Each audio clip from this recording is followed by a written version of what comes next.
사면과 투쟁. 네, 사면과 투쟁 어떤 내용일지 궁금하실 텐데 지금부터 하나씩 살펴보겠습니다. 이재명, 윤석열 후보 현장 유세에 강한 면모를 보이고 있는데요. 하지만 논란이 되는 발언도 적지 않습니다. 먼저 이재명 후보는 오늘부터 새로운 거리 두기를 시행하기로 한 정부를 향해서 비판의 목소리를 높였습니다. 직접 들어보시죠. 이렇게 다 모여도 상관없는데 6명 이상 식당에서 10시 넘어 모이면 안 된다고 하는 게 그게 말이 되는 소리입니까, 여러분? 제가 사실은 오늘 이렇게 얘기하려다가 참모들한테 절대 하면 안 된다 이렇게 제지받은 얘기했습니다. 뭔지 궁금하시죠? 네! 제가 당선이 되면 밤 12시까지 3차 백신 맞은 사람들 다 영업해도 되는데 혹시 걸리면 다 사면해주겠다 이런 얘기 하려고 했더니 절대 하지 말라고 그래요. 선거 끝나면 3월 10일에 그렇게 조치하겠습니다, 여러분. 네, 정부는 어제 새로운 사회적 거리두기 조정안을 발표했습니다. 그 내용을 보면 사적 모임 인원은 6명으로 제한하되 유지하되 지금처럼 식당과 카페 등 영업시간을 오후 9시에서 10시로 1시간 연장하기로 했습니다. 그런데 논란이 이겁니다. 김부겸 총리도 아직 정점에 달하지 않았다. 3월 초에 정점을 찍을 것으로 전망되고 그때는 확진자 수가 하루 17만 명 내외가 될 거다. 이렇게 다수견이다. 이렇게 밝히고 있습니다.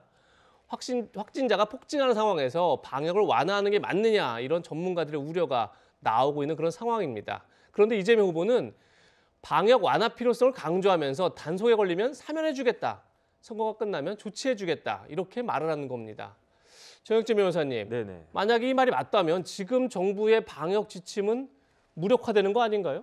그래서 제가 봤을 때 이재명 후보의 가장 큰 문제점이 이렇게 앞뒤가 안 맞는 말씀을 막 툭툭 내뱉는 것이 가장 큰 문제가 아닌가 싶은 게 왜냐하면 지금 10만 명씩 확진자가 나온다라고 하니까 이게 불안을 넘어가지고 사실 저 같은 경우는 좀 어안이 벙벙하거든요. 코로나 처음 시작했을 때 10명, 20명 나와도 막 나라가 뒤집어질 것 같이 그랬고 100명, 200명 그랬을 때 큰일 났다 그랬고 지금 뭐 10,000명, 20,000명 넘어서 10만 명이라고 하는데 더군다나 지금 정부에서는 완화를 했지만 많은 전문가들이 지금 방역 조치를 완화할 그 상황이 아니다. 그런 말씀도 또 하셨기 때문에 이게 해야 되는 건지 말아야 되는 건지 소상공인들 생각하면은 자영업자들 생각해 보면은 해야 하는 것이 맞을 것 같기도 하고 이게 10만 명씩 100일이면 1000만 명이거든요. 그런데 이렇게 그 국민들이 다 어떻게 해야 될지 모르는 그러한 그 상황인데 이러한 코로나 관련해 가지고 가볍게 이야기할 사안이 아님에도 불구하고 이재명 후보가 저렇게 말씀하시는 것은 굉장히 저는 부적절하다 그렇게 판단이 됩니다. 네, 민주당 선대위는 이 후보의 방역 발언에 대해서 확대 해석을 경계하면서 진화에 나섰습니다. 선거가 끝나면 조치하겠다는 건 방역 위반을 사면해주겠다는 게 아니라 영업 제한을 풀겠다 이런 뜻이란 겁니다. 네, 최준봉 교수님, 네. 이재명 후보 요새만 들어보면은 사실은 사면이 더 귀에 들어오는데요. 그러니까 발언 내용이 그렇게 들릴 수 있는 오해가 소지가 있어요. 그래서 네. 이 부분은 말씀 안 하는 게 더 좋을 뻔했다는 개인적인 생각이 있습니다. 근데 이제 본인 아마 마음을 표현할 것 같아요. 군중 연설을 하다 보니까 아마 그러신 것 같은데 그래서 참모들도 하지 말라 그랬다잖아요. 네. 그러니까 이제 하면 안 되는데 본인의 마음은 그렇게라도 하고 싶다 이런 의도였던 것 같아요. 참모들 하지 말라는 말까지 전했습니다. 그러니까요. 네. 그러니까 아마 이제 본인은 그런 마음이 있지만 근데 그걸 사면해 주는 걸로 가는 것은 바람직하지 않아요. 왜냐하면 현 정부가 지금 하고 있는 방역 조치가 있는데 그걸 하고 나서 바로 사면 안 되는 거고요. 저는 그렇게 하는 건 아니라고 보고 또 제가 볼 때 후보가 그렇게 하지 않을 거라고 저는 봅니다. 다만 이제 안타까움의 마음의 표현인 것 같아요. 자영업자 소상공인들이 너무 힘들어하시고 근데 1시간만 연장하고 나니까 더 실망하시는 것 같아요. 제 주변에 있는 분들도. 그래서 이제 의도는 본인이 만약에 당선이 돼서 대통령이 된다고 하면 그 부분을 좀 풀겠다고 하는 의도인 것 같아요. 그런 의도인데 이제 사면이라는 얘기가 들어가다 보니까 마치 현 정부의 방역 정책을 무력화시킬 수 있는 위험성이 있지 않나 이런 우려가 있는데 저는 이제 그런 의도는 아니라고 보고요. 어쨌든 발언 자체가 그렇게 나간 것은 조금 이제 잘못된 오해를 불러일으킬 수 있는 요소는 있다 이렇게 보여집니다. 네. 이게 오해가 아니라 예, 이현정 의원님. 지금 국어 하시잖아요. 예, 국민들 다 지금 들었습니다. 그건 누가 오해를 하나요? 본인이 사면하겠다는 거 아니겠습니까? 예. 무슨 자격으로요? 아니 대통령 후보 당선인이 사면할 자격이 있습니까? 3월 10일 날 무슨 자격으로 사면을 하죠? 자 거기다가 여기 있는 분들 괜찮잖아요? 어떻게 합니까? 본인 눈에 바이러스 다 보입니까? 바이러스가 퍼지는 거 보이나요? 모르지 않습니까? 자 그런데 옛날에 어땠습니까? 신천지 사태 났을 때 본인이 직접 차를 타고 가서 거기에 뭐 다 압수하고 뭐 다 그런 조치했던 분이 바로 이재명 후보 아닌가요? 근데 지금에서는 이거를 다 사면해 주겠다 법을 어기라는 거 아닙니까? 다 오십시오. 제가 대통령 되면 다 없는 걸로 하겠습니다. 그 이야기 아닙니까? 이게 무슨 오해입니까? 다 국민들이 똑같이 들었습니다. 그걸 왜 우리가 해석을 해야 되죠? 본인이 말을 잘못했으면 말을 잘못했다고 하면 되는데 말 잘못을 가지고 선대위에서 그게 본뜻이 아니다. 아니 우리가 어떻게 대선 후보 마음에 들어가서 본뜻까지 다 헤아려서 다 해석을 합니까? 저거는요. 이 진짜 예를 들어서 법을 어기라는 공식적인 이야기예요. 누가 책임집니까 저걸? 네. 공식적인 이야기는 아니라고 보고요. 아니 말도 되고 이야기했지 그러니까 않습니까? 이현정 의원이 얘기한 것처럼 그런 오해를 불러일으킬 수 있는 소지는 있어요. 근데 아까도 말씀드린 것처럼 예. 본인이 그런 얘기 하려고 했지만 참모들이 제재해서 안 하려고 했다. 그런데 그 말을 꺼낸 거니까 그렇게 예. 하겠다는 그 명시적인 선포는 아니다 이렇게 봅니다. 알겠습니다. 시청자 입장에서 네. 충분히 이게 어떤 내용인지 이해하셨을 것 같습니다. 근데 이런 가운데 오늘 새벽 민주당이 단독으로 예결위 전체 회의를 열어서 14조 원 규모의 정부 추경안을 처리했습니다. 국민의힘은 심야 날치기다 이렇게 반발하고 있는데 다음 주 이 논쟁 뜨거워질 것 같습니다. 어떤 내용인지 함께 보시죠. 민주당이 오늘 새벽에 조금 전에 보셨던 화면처럼 정부가 절충해서 16조 원 플러스 알파 규모의 추경안 이렇게 되면 업체당 손실을 본 업체당 300만 원의 방역 지원금을 지급하는 그런 안을 오늘 새벽에 통과시켰습니다. 그러자 국민의힘에서는 업체당 1,000만 원까지 지급해야 한다. 약 46조 원 정도로 추경을 대폭 늘려야 된다 이렇게 주장하고 있는 상황입니다. 그런데 어제 새벽 민주당의 단독 처리를 두고 윤호중 민주당 원내대표는 국민의힘 오늘 새벽이죠. 오늘 새벽 단독 처리를 두고 방역 지원금 1인당 1,000만 원만 주장하면서 협상에 응하지 않았다. 국민의힘이 액수가 부족하더라도 신속하게 지급하기 위해서는 불가피했다. 지금 이런 입장인 거고요. 국민의힘에서는 결국은 대선 앞두고 생색내려는 매표행위 아니냐 이렇게 지금 반발하고 있는데 이현정 의원님. 네. 이 논쟁 다음 주 굉장히 뜨거워질 것 같은데 어떻게 전망하십니까? 그렇습니다. 우리가 역사상 이제 이때 추경을 한 적이 없어요. 지금 이미 원래 예산이 돼서 시행을 되고 있는 단계지 않습니까? 그렇죠. 그럼에도 불구하고 또 추경을 하겠다는 것 자체가 일단 이야기가 되지 않는 것이고요. 또 하나는 여당이 자기들의 어떤 압도적인 다수 의석을 앞세워서 또 단독 처리를 했습니다. 이 추경마저도 왜 이렇게 급한가? 이게 선거가 앞서 있기 때문에 그런 거죠. 어차피 선거 앞두고 돈을 갖다가 이렇게 나눠줘야 된다라는 그 강박관념에서 헤어나지 못한 것 같아요. 왜냐하면 지난 총선도 마찬가지지만 선거 직전에 이 국민들 다 돈을 이제 해서 결국 뭐 어떤 면에서 보면 이제 이 재미를 봤다라고 이야기할 정도로 그렇게 했지 않겠습니까? 그러니까 이런 중요한 국민들의 어떤 이거를 여당이 단독으로 저렇게 지금 급박하게 통과시킬 이유가 있는 것인가? 더군다나 이렇게 되면요. 결국 이제 국채를 발행한다든지 할 수밖에 없습니다. 그리고 최근에 보면 금리가 급격히 인상이 되고 있습니다. 미국 연준이 지금 금리 인상을 지금 예고를 하고 있는 상황이에요. 네. 그러면 이 돈 300만 원 받는 거하고 실제로 금리가 인상이 돼서 지금 이자 부담을 하는 거하고 나중에 따져보면 큰 차이가 없는 거죠. 이렇게 네. 돈이 시중에 뿌려지면 똑같이 금리 인상이나 물가 상승을 부추길 수가 있습니다. 그러니까 여러 가지 부분들을 지금 고려를 해야 되는데 그러니까 지금의 상황에서 여당이 저렇게 급박하게 서두르고 있는 것은 저는 선거밖에 이게 보이지 않는 게 아닌가 그런 생각이 듭니다.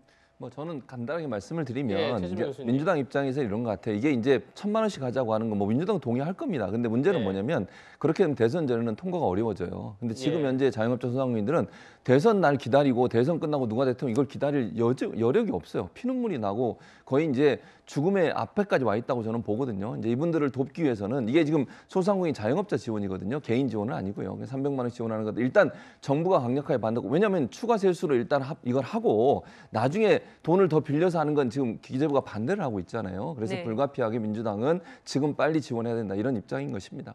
네. 자, 그러면 이번에는 유세 중 논란이 된 윤석열 후보 발언도 짚어보겠습니다. 광주에 복합 쇼핑몰을 유치하겠다는 윤 후보 공약, 호남 지역에서 상당한 이슈가 되고 있습니다.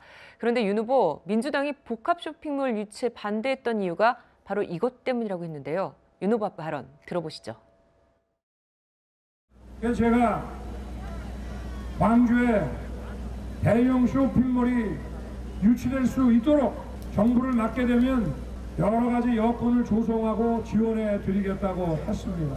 그랬더니 이 민주당 정치인들이 반대를 했던 모양입니다. 근데 이걸 왜 반대했는 줄 아십니까? 민주당 사람들이 대형 쇼핑몰에 있는 좋은 물건들, 명품들 이런 것에 도시인들이 관심을 갖게 되면 투쟁 의지가 약화된다고 생각한 모양입니다. 자기들의 정치 거점 도시의 투쟁 역량이 약화된다고 보는 것 같습니다. 이래서 되겠습니까? 오로지 자기들의 정치 거점으로서의 투쟁 의지만을 부추기는 이런 정치인들을 이번 선거에서 우리가 어떻게 해야 되겠습니까? 탈출시키고 끌어내야죠. 네, 복합 쇼핑몰을 유치하겠다 이 취지는 알겠는데 쇼핑몰을 반대하는 게 투쟁 의지가 약화될 수 있기 때문이다 이렇게 말했습니다. 최진봉 교수님, 투쟁 의지와 쇼핑몰 어떤 상관관계가 있을까요? 상관관계 없죠. 좀 이해가 안 돼요. 저는 말씀 왜 하셨는지 윤 후보가 투쟁 의지하고 쇼핑몰은 무슨 관계가 있는지 제가 잘 모르겠고요. 네. 당시에 2015년에 있었던 일이에요. 그러니까 지금은 민주당이나 아니면 광주시 현재 이용석 광주시장도 추진하고 있다고 얘기하고 있거든요. 그러니까 지금의 상황 그때 상황은 다른데 2015년도에는 무슨 일이 있었냐면 신세계 지금 백화점이 광주에 3개가 있습니다. 그러니까 신세계, 롯데, NC 백화점 3개가 있는데 그중에 신세계가 아주 그 유스퀘어라고 터미널 옆에 바로 있어요. 그러니까 사실은 거기가 종합 쇼핑몰 역할을 해요, 사실은. 거기에 영화관도 다 있고요. 쇼핑몰도 있고요. 그다음에 가게들이 많이 있습니다. 근데 어쨌든 거기를 좀 더 늘려서 종합 쇼핑몰을 만들려고 했었어요. 근데 그게 지역에 있는 소상공인 자영업자들이 반대를 많이 하셨거든요. 네. 이제 전통시장 일하시는 분들, 왜냐하면 상권이 다 죽을 수 있으니까 지역 상권이 너무 큰 쇼핑몰이 들어오면 그걸 이제 민주당이 일정 부분 동의했었어요. 2015년대 당시에. 그래서 이제 지금까지 지내온 건데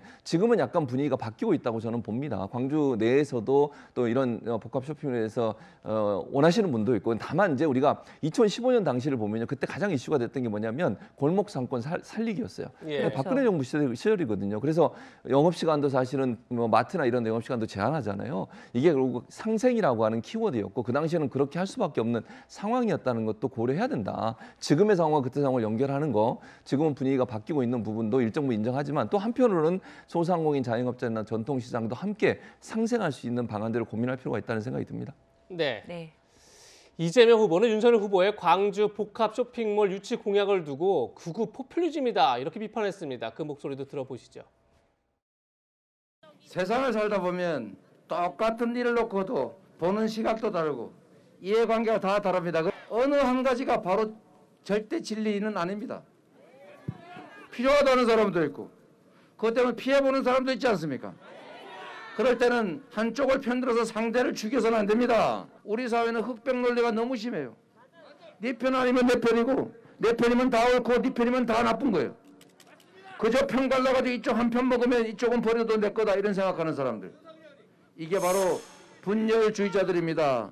증오를 이용해서 갈등을 이용해서 분열을 이용해서 정치적 이익을 획득하는 이런 행위, 이걸 극우 포퓰리즘이라고 합니다. 여러분, 이런 정치 형태는 완전히 쓸어버려야 합니다. 여러분, 빗자루로 서로가 서로를 향해서 쓸어버려야 된다, 뭐 끌어내야 된다 막 이러고 있는데 윤석열 후보는 민주당이 복합 쇼핑몰 유치에 반대하는 게 투쟁 의지를 약화시킬까 봐 걱정해서다 이렇게 발언했는데 또 한편으로 이재명 후보는 복합 쇼핑몰 유치 자체를 극우 포퓰리즘이다 또 이렇게 주장하고 있습니다. 이현정 의원님, 네. 양쪽 주장 다 선뜻 이해가 잘 안 되는데요. 그래서 이게 뭐 쇼핑몰이 극우와 뭐가 상관이 있는 건지, 더군다나 포퓰리즘은 참 이재명 후보가 원래 트레이드 마크처럼 포퓰리즘도 해야 된다라고 주장하던 분이 왜 갑자기 포퓰리즘이라고 비판하는지 모르겠습니다만. 이현정 의원님의 개인적 의견이겠죠. 네. 예. 예전 영국에요. 영국에 이제 이 자동차가 처음 발명됐을 때 그때 마부들이 자동차를 반대를 해서 예. 붉은 깃발법이라고 생겼어요. 그러니까 차가 마차를 앞서가면 다 중지시키는 게 생겼습니다. 그러다 보니까 영국이 자동차는 처음으로 발견했지만 결국은 자동차가 발달하지 못하고 결국 독일이 자동차 산업이 발달하는 계기가 됐습니다. 지금 각 지역별로요. 대도시에는 복합 쇼핑몰이 다 있습니다. 이게 이제 쇼핑몰 안에서 쇼핑만 하는 게 아니라 영화도 보고 뭐 책도 보고 모든 걸 다 함께 할 수 있는 이게 편의 시설이죠. 그게 이제 요즘 많이 인기를 끌고 있습니다. 특히 젊은 세대들 같은 경우는 여기서 모든 걸 다 해결하고 특히 뭐 어린 자녀들 있는 부모들도 마찬가지죠. 자, 근데 유독 지금 광주만 지금 없단 말이에요. 없는 이유가 결국 이제 다른 지역도 상생 안 합니까? 딴 지역 다 상생합니다. 근데 결과 놓고 보면 재래시장과 그다음에 이런 상권이라는 게 그동안 어떤 이런 게 생기면 재래시장이 다 죽는다 했는데 그것이 아니다는 결과도 있습니다. 자, 그런데 2015년도에 생겼을 때 그때 당시에 문재인 새정치민주연합 대표가 반대를 했고 이재명 후보가 2017년도에 반대를 해버렸어요. 아니 여당이 다 반대를 해버리니까 할 수가 없는 거 아니겠습니까? 더군다나 민주당이 광주에서 미친 영향이 뭐 압도적이지 않습니까? 자, 그렇다 보니 지금 2030들은 그 상관이 없는 거예요. 아니 이게 민주당이 맨날 이렇게 반대만 하면 우리는 도대체 그럼 쇼핑하려면 대전이나 가고 서울 가야 되느냐 이런 불만들이 있다 보니까 바로 이 정서들을 지금 이제 자극하고 있는 거거든요. 예. 자, 그렇기 때문에 저는 이게 국민들의 편의와 이런 것들을 고려해야지 무조건 안 된다라고만 하면 그게 되겠습니까? 이런 문제는 아마 이번 선거에서 사실은 이게 지금 이 대선의 이슈는 아닙니다. 그렇지만 이게 여러 가지 복합적인 의미가 있기 때문에 저는 핵심적인 이슈로 떠오를 가능성이 있다고 봅니다. 네, 광주 복합 쇼핑몰 유치를 놓고서 여야 인사들의 공방도 뜨겁습니다. 보면은요, 설주한 민주당 법률지원단 소속 변호사는요, 가난한 사람들에게 너 명품시계 차면 부자 된 거야라고 하는 건 아니지 않느냐 이런 말도 했고요. 이준석 국민의힘 대표는 민주당이 광주를 비하하고 지역의 발전을 가로막고 있다 뭐 이렇게 얘기를 했습니다. 그런데 특정 지역 복합 쇼핑몰 유치가 이렇게 대선 이슈로 떠오르는 것도 참 독특한 것 같습니다. 정혁진 변호사님, 이런 사례가 또 있었나요? 제 기억에는 없는 것 같고요. 조금 네. 전에 이현종 의원님 말씀하셨던 것처럼 지방선거에서는 아주 중요한 이슈가 될 수 있겠죠. 네. 그런데 이게 대선 이슈가 맞을까 하는 생각은 저도 의문이 드는데 그럼에도 불구하고 지금 전국적으로 주목을 받고 있지 않습니까? 그 이유는 제가 봤을 때는 다른 거 없이 호남의 특수성이다 이런 생각이 들고 더군다나 이제 설 변호사가 저런 이야기를 한 것이 그 왠지 그냥 호남이 그 의문의 일패를 당한 것 같은 그런 느낌이 드는 것 같고요. 사실 쇼핑을 할 때 그 기준은 단순합니다. 싸고 좋은 물건을 편하게 사면 된다. 그런데 네. 거기에 제일 부합한 게 무엇이냐? 인터넷 쇼핑이거든요. 그런데 하나가 더 있어요. 뭐냐면 재미가 있어야 되거든요. 인터넷 쇼핑하는 거 그렇게 재미가 없는데 복합 쇼핑몰 이렇게 딱 가면 뭐 이것도 할 수 있고 저것도 할 수 있고 데이트도 할 수 있고 먹을 것도 먹을 수 있고. 그런데 광주가 우리나라 6대 도시거든요. 인구가 150만에 가까운 그런 우리나라 6대 도시인데 그러한 6대 도시 중에 유일하게 복합 쇼핑몰이 없는 도시가 광주니까 그러니까 이제 특히 광주에 사는 젊은이들한테는 야 이게 말이 되느냐 하는 생각을 하지 않을 수가 없는 것이 아닌가 그런 생각이 들고 네. 그렇기 때문에 이 이슈는 광주를 넘어서 많은 젊은 사람들한테 충분히 어필할 수 있는 그런 이슈로 부각될 수 있지 않을까 하는 생각이 듭니다. 네. 광주의 복합 쇼핑몰 유치 논란까지 짚어봤습니다. 지금까지 유세 발언들을 하나씩 이렇게 짚어봤는데 지금부터는 18일 남은 대선의 주요 이슈들을 살펴보겠습니다. 저희가 준비한 세 번째 한랭킹에서 만나보시죠.